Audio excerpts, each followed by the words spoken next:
जय हिंद दोस्तों। वर्ग 10 गणित द्विघात समीकरण जो अध्याय 4 से शुरू हो जाता है उसी का एक प्रश्नावली है 4.2 जिसका टाइप 1 रोमन 3 का हम एक क्वेश्चन लिए हुए हैं जिसमें दिया हुआ है √2x² प्लस 7x प्लस 5√2 बराबर 0 मूल ज्ञात करना है।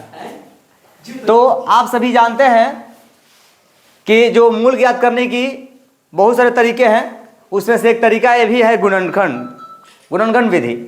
तो गुणनखंड विधि में क्या किया जाता है, फर्स्ट इनटू लास्ट गुना किया जाता है, यानी सबसे शुरू वाला और सबसे लास्ट वाला में गुना किया जाता है। तो सबसे शुरू में दिया हुआ है √2 और लास्ट में दिया हुआ है 5√2। इसको गुना करेंगे तो 5 और 2 दूना कितना हो जाएगा 4, 5 4 का वर्गमूल कितना होगा 2, 5 दूना कितना हो जाएगा 10। तो आप समझिए कि जो गुना करने पर 10 आना चाहिए और जोड़ने पर कितना आना चाहिए 7 आना चाहिए। तो हमारे पास एक मेथड तैयार हो जाता है √2x² प्लस में 5x प्लस में 2x प्लस में 5√2 बराबर 0। यहाँ पे देखिए 5 2 जोड़िएगा तो 7 भी हो जाएगा और 5 में 2 से गुना कीजिएगा तो 10 भी हो जाएगा। ठीक, तो यहाँ पे हम अभी फैक्टर ना लेकर के एक स्टेप काम करेंगे थोड़ा, इसलिए कि आसान बनाना हम इसको। यहाँ पे फिर हम लोग बढ़ेंगे √2x² प्लस 5x और ये जो 2x है इसको हम लिखेंगे √2 गुना √2, 5√2 बराबर 0। क्यों लिखे हैं इसको देख समझिए आप सभी, क्योंकि √2 में √2 से गुना करेंगे तो कितना बनेगा 4 और फिर 4 का वर्गमूल कितना हो जाएगा 2। आपका x हुआ है, x का ही ये है, प्लस में 5√2 बराबर 0। अब हम कॉमन लेते हैं।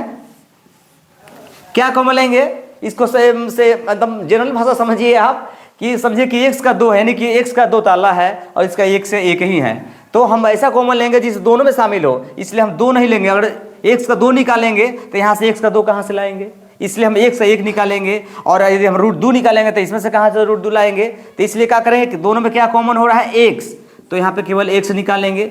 2x में से 1x बाहर है तो कितना x बचेगा, 1x बचेगा और √2 से तो इसका मतलब नहीं है, तो यहाँ पे √2 रहबे करेगा। ठीक, और यहाँ पे देखिए 5x में 1 से हम लोग भाग देंगे तो x इसका हो जाएगा, कैंसिल हो जाएगा, क्या बचेगा आपका 5।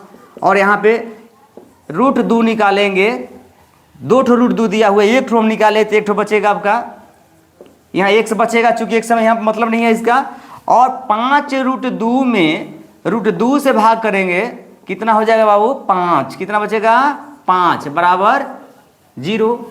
अब किसी भी तरीकों से या मतलब कहा जाए कि गुणनखंड विधि से ये दोनों बॉक्स का मान यदि बराबर हो जाए तो गुणनखंड सही दिशा में जा रही है। ठीक है, तो इस दोनों में कितना लिखेंगे हम लोग, एक पद लिखेंगे और इसको मिला के एक में लिखेंगे x प्लस √2 बराबर 0।